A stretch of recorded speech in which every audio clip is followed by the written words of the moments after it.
Hi friends, எல்லாருக்கும் வணக்கம். எல்லோரும் எப்படி இருக்கீங்க? இன்றைக்கி என்னோடய ரொட்டீன் எப்பவும் போல் காலையிலே வந்துட்டு ஸ்டார்ட் ஆகிடுச்சு. எப்பவும் போல் காலையில் எழுந்திரிச்சாதாங்க அந்த சுறுசுறுப்பே வரும். ஒரு நாள் வந்துட்டு நமக்கு நாள் தவறுச்சுன்னா போதும், கொஞ்சம் டைம் ஆகிட்டா போதும், அந்த நாளே பார்த்திங்கன்னா சுறுசுறுப்பாகவே இருக்காது. எனக்கு எந்த ஒரு வேலையுமே ஓடாது. இது நான் காலையில் எழுந்திரிச்சு அந்த பழக்கம் வந்துட்டதுனாலே என்னவோ எனக்கு லேட்டாக எழுந்திரிச்சாலே அந்த வேலையே ஓடாது. அதனால் என்ன ஒரு சோம்பேறித்தனம் இருந்தாலும் சரி, நம்ம எழுந்திரிச்சு ஃபஸ்ட்டு உட்காந்துருவோம் அப்படின்ட்டு நான் உட்காந்துருவேன். அதுக்கப்புறம் என்னோடய வேலையை நான் பார்க்க ஆரம்பிச்சிட்டேன் அப்படின்னா அந்த சோம்பேறித்தனம் எனக்கு எங்கேருந்து போகுன்னே தெரியாது, அப்படியே போயிடும். காலையிலே ராக்கியை என்ன பண்ணேன், கலட்டி விட்டுட்டேன். அது பாத்ரூம்லாம் போகணுமே சொல்லிட்டு பின்னாடி பக்கம் போயிட்டு வந்தது. நான் என்ன பண்ணிட்டேன், வாசல்லாம் தெளிச்சுட்டு சரின்ட்டு உள்ளே வந்துட்டு அப்படியே கேட்டு லாக் பண்ணவே இல்லை. இது என்ன பண்ணிச்சு, காலையிலே வெளியில் ஓடிடுச்சு. எங்கடான்ட்டு தேடினா அதுக்கப்புறம் ஹஸ்பண்ட் போயிட்டு கூப்பிட்டு வந்தாங்க. அந்த சைடு எப்போவும் வாக்கிங் போகிற இடத்துல அழகாக போயிட்டு வருது. எங்களுக்கு என்ன பயம்னா, இது வெளியில் போயிட்டு வேறு ஏதாவது நாய் ஏதாவது கடிச்சு வச்சிருமோ அப்படின்ற, தெருநாய் கூட போயிட்டு ஏதாவது சண்டை போட்டுருமோ அப்படின்ற ஒரு பயம் நிறையாவே இருக்குது.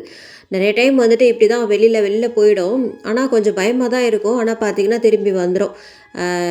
அது நம்ம எப்போவுமே ஒருத்தவங்களை பார்த்துக்கிட்டே இருக்க முடியாது இல்லையா? அந்த மாதிரி தான் இன்றைக்கும் நடந்து போச்சு. ஆனால் இது காணோம் அப்படின்ன உடனே மனசு பார்த்திங்கன்னா கொஞ்ச நேரத்துலேயே காலையிலே ஒரு பதட்டமாயிடுச்சு எனக்கு. இந்த மாதிரி தான் வாழ்க்கையில் எல்லாருக்குமே டென்ஷன் போயிட்டு தான் இருக்கும். ஆனால் ரொம்பவுமே பார்த்திங்கன்னா டென்ஷன் ஆகவே கூடாது.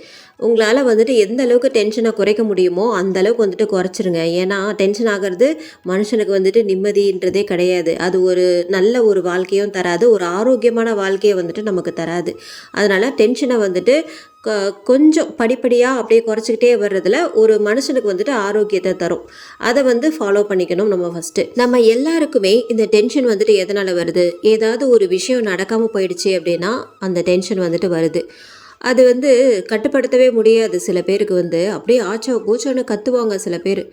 அந்த மாதிரி கத்துறதுனால என்ன பிரயோஜனம்? கொஞ்சம் நேரம் யோசிச்சு பார்த்தோன்னு வச்சுக்கோங்க, அதுக்கப்புறம் அது ஒன்றுமே கிடையாது, புஷ்ஷுன்னு இருக்கும். அந்த மாதிரி தான் எனக்குமே நிறையா நடந்துருக்குது. நானுமே பார்த்திங்கன்னா நிறைய டென்ஷன் ஆகிருக்கேன். நான் டென்ஷன் ஆனதில்லை அப்படின்னு சொன்னதே கிடையாது. நிறைய டென்ஷன் ஆவேன். பசங்களோட கத்துவேன், அவங்களோட கத்துவேன். ஆனால் இப்போ தான் எனக்கு கொஞ்சம் கொஞ்சமாக புரியுது, இந்த மாதிரி டென்ஷன் ஆகக்கூடாது நாமோ அப்படின்ட்டு. ஏன்னா அது உடம்புக்கும் நல்லதில்லை. நமக்கு பார்த்திங்கன்னா டென்ஷன் ஆனால் அந்த மூளை பார்த்திங்கன்னா வேலையே செய்யாது. அந்த மாதிரி இருக்கும். நம்ம கோவத்தில் என்ன பண்ணுறோம் அப்படின்னே நமக்கு தெரியவே தெரியாது. அதனால் டென்ஷன் ஆகும்போது 1 10 வரைக்கும் எண்ணுங்க. 1 2 3 4ன்ட்டு 10 வரைக்கும் எண்ணுங்க. அந்த மாதிரி கூட பண்ணலாம். டென்ஷன் குறையிறதுக்கு வாய்ப்பு இருக்குது. அப்படி இல்லையா, நீங்களும் பேச அவங்களும் பேச ஏதாவது சண்டை வந்தால், அந்த மாதிரி புருஷன் பொண்டாட்டி இந்த மாதிரி ஏதாவது சண்டை வரும்போது நமக்கு டென்ஷனை குறைக்கணும் அப்படின்னா, ஒன்று நாம் வெளில போயிடணும், அப்படி இல்லை அப்படின்னா அவங்க வெளியில் போயிடணும். யாருக்காவது ஒருத்தருக்கு இப்படி சண்டை வரும்போது 2 பேரில் யாராவது ஒருத்தர் மறுபடியும் பேசிக்கிட்டே இருந்தோம்னா அது சண்டை அதிகமாயிட்டே தான் போகுமே தவிர நமக்கு டென்ஷன்றது குறையவே கிடையாது. இவர் கத்த அவங்க கத்த அப்படின்ட்டு மாறி மாறி டென்ஷனாக தான் செய்யும். யார் கடைசியில் என்ன சொன்னாங்கன்னே ஒன்றுமே புரியாது. அதனால் என்ன பண்ணணும், ஒன்று அவங்க வெளில போயிடணும், இல்லைன்னா நம்ம வெளில வந்துடணும். இதை நம்ம கடைப்பிடிச்சோம் அப்படின்னா டென்ஷன் குறையிறதுக்கு வாய்ப்புகள் நிறையவே இருக்குது. எங்கள் வீட்டில் மிக்ஸி ரிப்பேர் ஆகிடுச்சு. இந்த மிக்ஸி இன்னைக்கு காலையில் தான் வாங்கிட்டு வந்திருந்தாங்க. இன்றைக்கி உங்களுக்கு உங்கள் எல்லாருக்குமே ஒரு டிப்ஸ் ஒன்று சொல்ல போகிறேன். அந்த கடைக்காரர் என்ன சொன்னாருன்னா, நீங்கள் எப்போவுமே 1 2 3ன்ட்டு இந்த பக்கம் தான் நீங்கள் திருப்பி அதை ஆன் பண்ணி மிக்ஸி ஓட விடுறீங்க.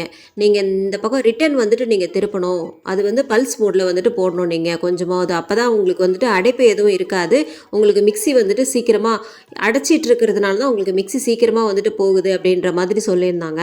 நான் இவ்வளோ நாளாக என்ன நினச்சிட்டு இருந்தேன்னா, இந்த பக்கம் திருப்பினோம் அப்படின்னா இப்போ மிக்ஸி அது உடஞ்சிரும் அப்படின்னு தான் நான் நினச்சிட்டு இருந்தேன். ஆனால் கண்டிப்பாக உடையாதான். இது நாம் எப்போவுமே இந்த சைடு பல்ஸ் கொடுக்கணுமா, அப்போ தான் நமக்கு மிக்ஸி சீக்கிரமாக ரிப்பேர் ஆகுது அப்படின்னு ஒரு டிப்ஸ் கொடுத்துருக்குறாங்க. இது நீங்களும் தெரிஞ்சுக்கணுன்றதுக்காக நான் சொல்கிறேன்.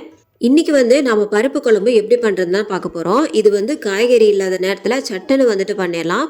அதுக்கு நான் 1 டம்ளர் துவரம் பருப்பு எடுத்து இதை குக்கரில் சேர்த்துட்டு நல்லா 2 டைம் வாஷ் பண்ணிவிட்டு இதை ஒரு 10 நிமிஷம் போல் ஊற வச்சுக்க போகிறேன். 10 நிமிஷம் ஊறின பருப்பை நம்ம அப்படியே அடுப்பில் வச்சுட்டு அப்படியே வெயிட் போட்டுட்டு ஒரு 4லேருந்து 5 விசில் வரைக்கும் விட்டு எடுத்துடலாம். பருப்பு வேகிறதுக்கு முன்னாடி நம்ம கொஞ்சமாக மஞ்சள் தூள் மட்டும் கொஞ்சமாக போட்டு வேக விட்டு எடுத்தோன்னா நல்லா அந்த பருப்பு பார்த்திங்கன்னா நல்லா மலர்ந்து வெந்து வரும்.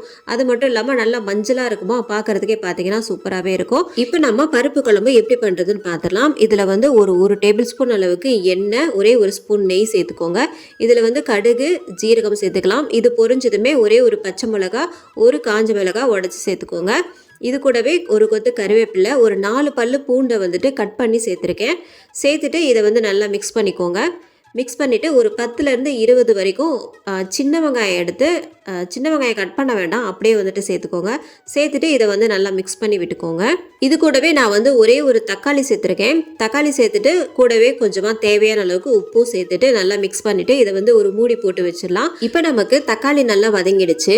தக்காளி நல்லா மசிஞ்சதுக்கு அப்புறமா நம்ம வந்து இதில் வந்து ஒரே ஒரு டீஸ்பூன் தனி மிளகாய் தூள் சேர்த்துக்கலாம். இதில் வந்து நான் சாம்பார் தூள் எதுவுமே சேர்க்க போகிறதில்ல, வெறும் தனி மிளகாய் தூள் மட்டும்தான் சேர்க்க போகிறேன். சேர்த்துட்டு இதை வந்து நல்லா வந்துட்டு மிக்ஸ் பண்ணிக்கோங்க. அவ்வளோதான். நல்லா மிக்ஸ் பண்ணிவிட்டு நம்ம வேக வச்ச இந்த பருப்பை வந்து உள்ளே சேர்த்துக்கலாம். மஞ்சத்தூள் சேர்க்குறதா இருந்தால் சேர்க்கலாம், இல்லைனாலும் ஸ்கிப் பண்ணிடலாம். நான் வந்து சேர்த்துருக்கேன். அவ்வளோதான். இப்போ தேவையான அளவுக்கு தண்ணியும் சேர்த்துட்டு நல்லா வந்துட்டு கலந்து விட்டுருக்கோங்க. நமக்கு வந்து பருப்பு வேகிற டைம் மட்டும்தான். எப்போவுமே வந்துட்டு குக்கரில் வந்து தக்காளி, வெங்காயம் இது எல்லாத்தையும் மொத்தமாக போட்டு வேக வச்சிங்க அப்படின்னா அந்த டேஸ்ட் வந்துட்டு வேறு மாதிரி இருக்கும். இந்த மாதிரி வதக்கி நீங்கள் தனி மிளகாத்தூள் மட்டும் போட்டு செஞ்சு பாருங்கள். டேஸ்ட் வந்து சூப்பராக இருக்கும். கண்டிப்பாக ட்ரை பண்ணி பார்த்துட்டு சொல்லுங்கள். இப்போ நமக்கு குழம்பு நல்லா கொதிச்சதுமே ஃபைனலாக வந்துட்டு கொஞ்சம் கொத்தமல்லி சேர்த்துக்கலாம். அவ்வளவுதான், நமக்கு சூப்பரான பருப்பு குழம்பு ரெடி ஆயிடுச்சு. நீங்களும் இதே போல ட்ரை பண்ணி பார்த்துட்டு எனக்கு சொல்லுங்க. இன்னைக்கு வந்துட்டு இந்த vlog உங்களுக்கு ரொம்ப பிடிச்சிருக்கும்னு நினைக்கிறேன். நாளைக்கு ஒரு நல்ல vlogல பார்க்கலாம். அது வரைக்கும் பாய்.